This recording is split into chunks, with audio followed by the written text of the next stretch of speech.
Class 10th math exercise 17.2 का इस exercise का last question number 6, last question. इसके अंदर कहता है कि ये एक सेट है जिसका नाम है ए और ये n होता है इसका नंबर, और n जो है वो कहता है कि n belongs to the natural number, यानी a 1 2 3 4 and dot dot dot so on हो सकता है। तो अब हमने ये सेट्स हमने खुद जनरेट करने, क्योंकि यहाँ पर n की वैल्यू वेरिएबल्स में दी है, ये हमने जनरेट करने नेचुरल नंबर्स में से। कैसे जनरेट होगा थोड़ा ध्यान देंगे। उसके बाद आपने a3 और यूनियन a5 करना है, फिर a9 और a8 को इंटरसेक्ट करना है, a7 और इसको इंटरसेक्शन करना है, a15 माइनस a13 को डिफरेंस ऑफ सेट निकालना है। ये हम पहले पढ़ चुके हैं ऑपरेशन, लेकिन मसला यहाँ पर सिर्फ ये है कि इसमें से हम सेट बना लेंगे तो यूनियन भी कर लेंगे और ये सारे ऑपरेशन कर लेंगे। समझ रहे हैं? समझ में आ रही बात? तो अब यहाँ पर a यूनियन a5 करना है, सिर्फ a3 यूनियन a5। तो हमें पहले समझिए ये a3 a5 आएंगे कैसे, इसमें से आएंगे। क्यों? क्योंकि नेचुरल नंबर की ये वैल्यू है, तो यहाँ पर हम लिखेंगे 1 तो a1 सेट बन जाएगा, फिर a2 तो फिर a2 सेट बनेगा, a3 पे a3 बनेगा। तो अब हम जनरेट कर रहे हैं, तो सबसे पहले इस सेट में से जो हम जनरेट कर रहे हैं ना सेट, वो आप थोड़ा सा ध्यान देखें कैसे कर रहे हैं। देखिए नेचुरल नंबर की पहली वैल्यू होती है 1, तो हम a n की जगह यहाँ पे क्या लिखेंगे 1, लिखा a1। समझ आ रहा है बात? ध्यान दो स्टूडेंट यहाँ पर। अब जब हमने n की वैल्यू 1 रखी है, हमने खुद ने नेचुरल नंबर में से पहली वैल्यू 1 है, तो यहाँ भी n की वैल्यू क्या होगी 1, और यहाँ n की वैल्यू क्या होगी 1, यहाँ क्या वैल्यू होगी n की 1।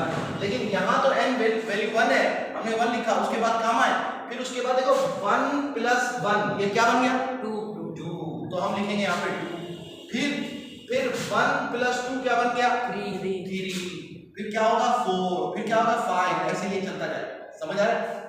ये हो गया a1 सेट। अब जाहिर है n की वैल्यू सिर्फ 1 थोड़ी होती है, 2 भी है, 3 भी है, 4 भी है, चलता जाता है। तो अब n की वैल्यू 2 करके देखते हैं। ठीक है, क्या करेंगे n की वैल्यू 2, n की वैल्यू क्या कर दी हमने 2। तो अब इस सेट में से सेट्स जनरेट हो रहे हैं।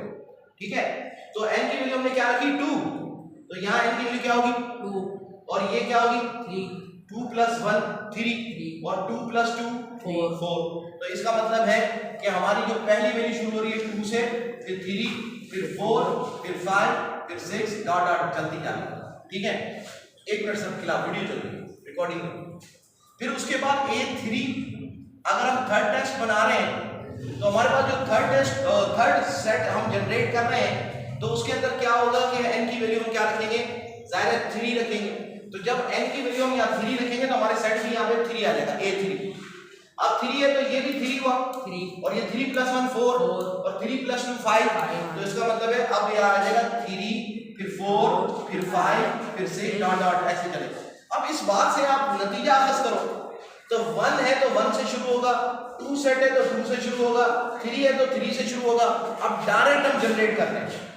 ठीक है, तो अगर हम a4 जनरेट करेंगे तो कहां से शुरू होगा 4 से, फिर क्या आएगा 5, फिर क्या आएगा 6 डॉट डॉट डॉट। अब हमें पता चल गया, चलो अब डॉट डॉट डॉट करके हम कर लेते हैं a15। क्या कर दिया हमने 15, तो बताएं a15 कहां से जनरेट होगा 15 से। वेरी गुड, 15 फिर 16 फिर 17 डॉट डॉट, यानी जो सेट नंबर होगा वो उसी से शुरू हो रहा है। ये हमने समझ लिया, इस सेट को जनरेट करना, जनरेट हो गया। अब हमने ये ऑपरेशन करने आसान है। ठीक है, ऑपरेशन में पहला ऑपरेशन ये सवाल कर रहे हैं, a3 और a5 को यूनियन करना है। क्या a3 और a5 तो a3 की तरह ये रहा, और a5 जो होगा वो 5 से शुरू होगा। ठीक है ना, तो उनको यूनियन करना है, यानी सारे एलिमेंट दोनों के मिला के लिखने। तो हमारे पास क्या आएगा, ये देखिए a यूनियन और a3 यूनियन a5। तो 5 का एलिमेंट तो 5 से शुरू होगा, लेकिन 3 का काम शुरू होगा 3 से। तो 3 4 5 और फिर वही इस वाले एलिमेंट इसमें भी होंगे 6 7 8, है ना, वही होंगे ना। तो अब यूनियन का मतलब होता है दोनों के मिला के एलिमेंट लिखने। तो हम दोनों के जब मिलाएंगे तो यहीं से शुरू होगा 3 4 5 6 डॉट डॉट डॉट, ये इसका आंसर।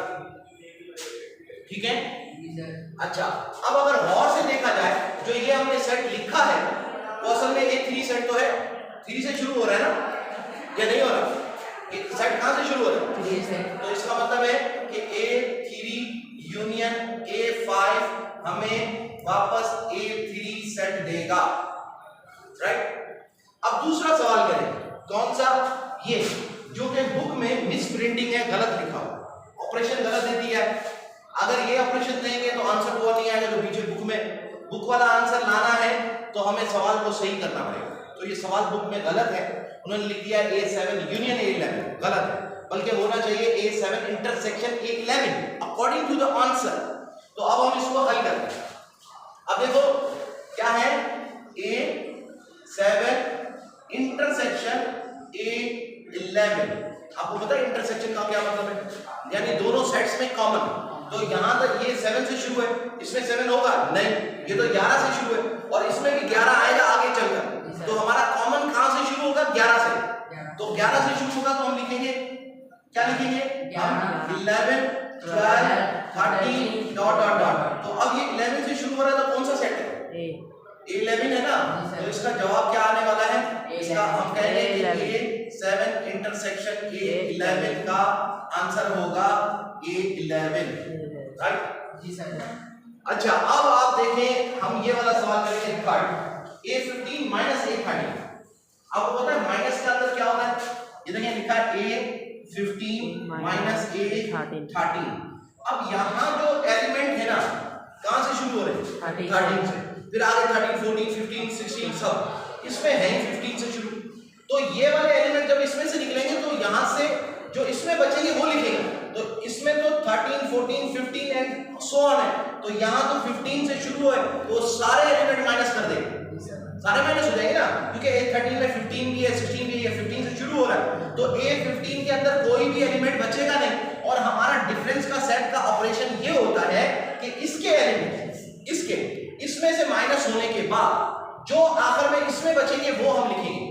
तो इसमें कुछ बचेगा ही नहीं, तो हमारा आंसर क्या हो जाएगा, एम्प्टी सेट, खाली सेट आ जाएगा, राइट। अब उसके बाद आखिरी क्वेश्चन है ये वाला और इसमें है कि A9 क्या, A9 symmetric difference of A कितना है, 8। अब इसका आंसर गौर से देखिएगा, ये कहां से शुरू होता है, 8 से, और ये कहां से शुरू होता है, 9 से। तो जब ये 8 से इसके एलिमेंट्स निकालेंगे तो इसके तो सारे चले जाएंगे, क्योंकि 8 के बाद इसमें 9 भी है 10 भी है, तो ये तो शुरू ही 9 10 11, तो सारे खत्म हो गए। अब इसमें दोनों में जो बचता है उसको लिखा जाता है, क्योंकि ये सिमेट्रिक डिफरेंस है। डिफरेंस में क्या होता है, इसके बचे हुए लिखते हैं, और सिमेट्रिक डिफरेंस में क्या होता है, दोनों के जो बच जाए, इसमें बच गया वो भी लिखेंगे, इसमें बच गया तो वो भी लिखेंगे, लेकिन इसमें तो कुछ बचा ही नहीं डिफरेंस लेने के बाद। इसमें एक एलिमेंट बच गया 8 है ना, जो इसमें डिफरेंस माइनस नहीं हुआ, तो वो हम इसका आंसर लिख देंगे सेट के अंदर क्या, 8। खाली एक एलिमेंट बचेगा, बाकी तो कुछ नहीं रहेगा, सारे एलिमेंट डिलीट हो जाएंगे, माइनस हो जाएंगे। समझ आया, समझ आया, स्टॉप।